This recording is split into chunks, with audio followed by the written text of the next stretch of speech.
let's explore the allure of fame. I think that's going to be this week's topic. It's something I've been meaning to make a video on for a while, I think since I made a video on YouTube celebrity culture, but this week I've really become aware of my desire to achieve fame and success and celebrity. I like how I put success in there because I assume that you can't be successful unless you're famous. I don't know, it's all messed up, so we're going to discuss this. I say we, I'm going to discuss this, and some of you might comment, I don't know, but maybe that's part of the problem. Right, starting at the beginning. I, as you all know, want to be a science communicator, and I suppose in my eyes you can be a very good science communicator and not be famous. But you can be a better science communicator if you are famous. So take, for example, two physics science communicators. You've got Jim Al-Khalili, who I really like his style. He is warm and friendly and approachable, even on topics of like quantum biology, which is currently the topic that he's discussing at the moment, which is like mind blown. It's crazy. And then you've got obviously Brian Cox, who everybody and their mum knows, and I swear everybody and their mum fancies. And I'm personally not so much a fan of his style, but hey, it seems to work for a lot of people.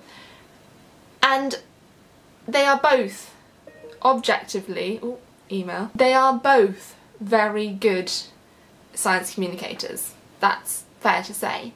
But I would say that Brian Cox has more impact. He's able to communicate to a wider audience because he's famous, because he's got to the point where he can be invited on the Graham Norton show or the Jonathan Ross show and be interviewed, and he's seeped into more of British culture than the rest of science communication has. And this is something that I really aim to do with my science communication, is to make science a bigger part of British culture.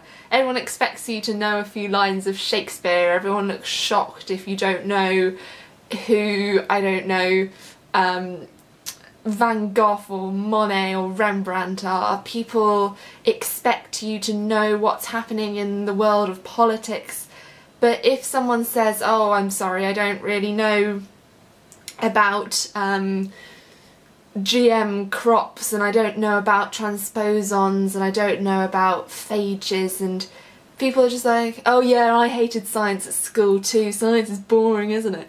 And I want it to always be that point where science isn't this thing that's separate to the rest of culture, but is an integral part. And I mean, the two films I've seen most recently, The Imitation Game and The Theory of Everything, do a great job at that. I love drama, documentary style videos that really integrate science and the arts.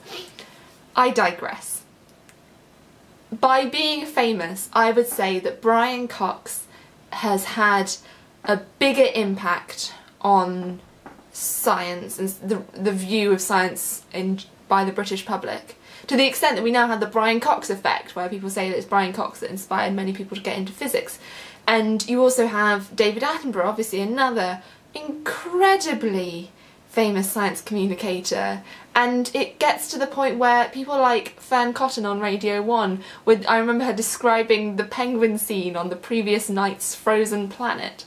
And when you have Radio 1 presenters talking about your science programmes, that's when you really get to make an impact. And I feel like on YouTube I'm very often preaching to the converted, preaching to the choir, and I am reaching the people who are already interested in science and not the people who I necessarily want to reach, who might be the ones that are not so sure about science, but I can convince them, because it's easier to find and reach those people if you already are famous. So I suppose that's why I aspire to be famous in that sense, because I think it will give me bigger impact.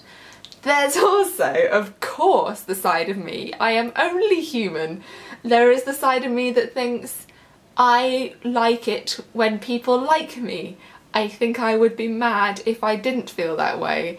And I like, when I'm in front of an audience, being able to make them laugh, being able to win them over, feeling liked, feeling adored by hundreds or whatever.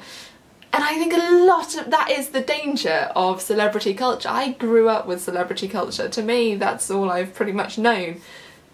And so there is that big part of me that thinks, well, it's nice to be liked.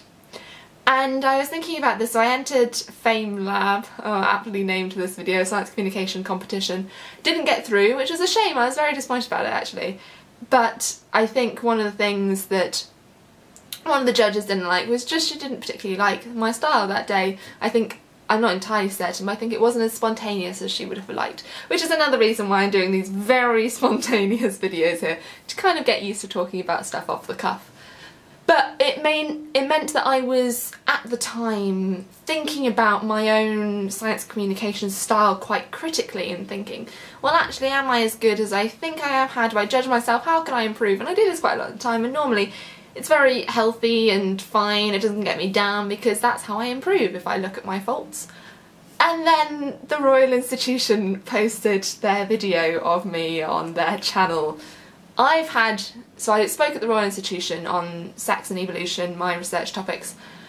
I spoke in October, I think it was, maybe November, and I'd had the videos up on my own YouTube channel for quite a while now, and I'd received some lovely responses. My YouTube audience is lovely, and I actually look forward to reading the comments whenever I post a video. I know not to plan anything for the rest of that evening, because I'll just be checking the comments and reading them all. Because everyone's so lovely and constructive, except on the Royal Institution channel. I should say probably except on the rest of the internet. The same thing happened when I won the Guardian competition and my face was put on the Guardian website. The comments on there were atrocious.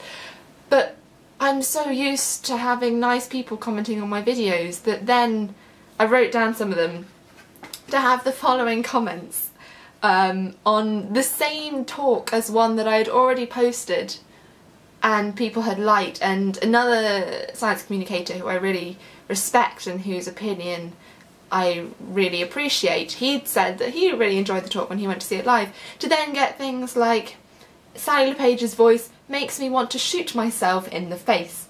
Her presentation style is that horrific, unprofessional cliché bollocks you get from elderly middle management who've just discovered PowerPoint. I think she needs to have more sex.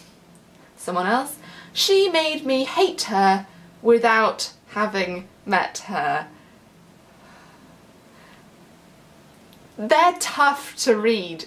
There were about, I don't know, maybe only 30 comments or so within the first day, which is actually probably less than I normally get on videos, even though it was to a much wider audience because it was the Royal Institution. But the vast majority of the comments, they weren't even the worst I've received. I made a GM video and got death threats on that, but at least the death threats were mostly because I dislike your opinion, you are supporting GM crops, therefore, Whereas this was comment after comment of, I don't like you, I hate you, you are annoying, you are fake, your presentation is awful. Nothing to do with the content. Absolutely nothing to do with the content, except the odd sex remark. But just a horrible, unconstructive criticism of me.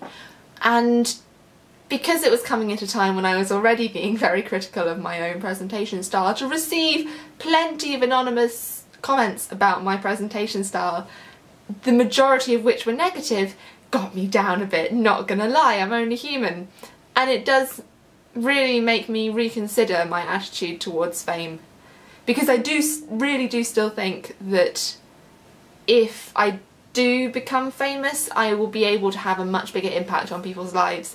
For example, Bill Nye, the science guy, people remember him from childhood, and so even if they're no longer scientists, they still listen to him, and that's why they get him on all the news debates about global warming and what have you, or evolution.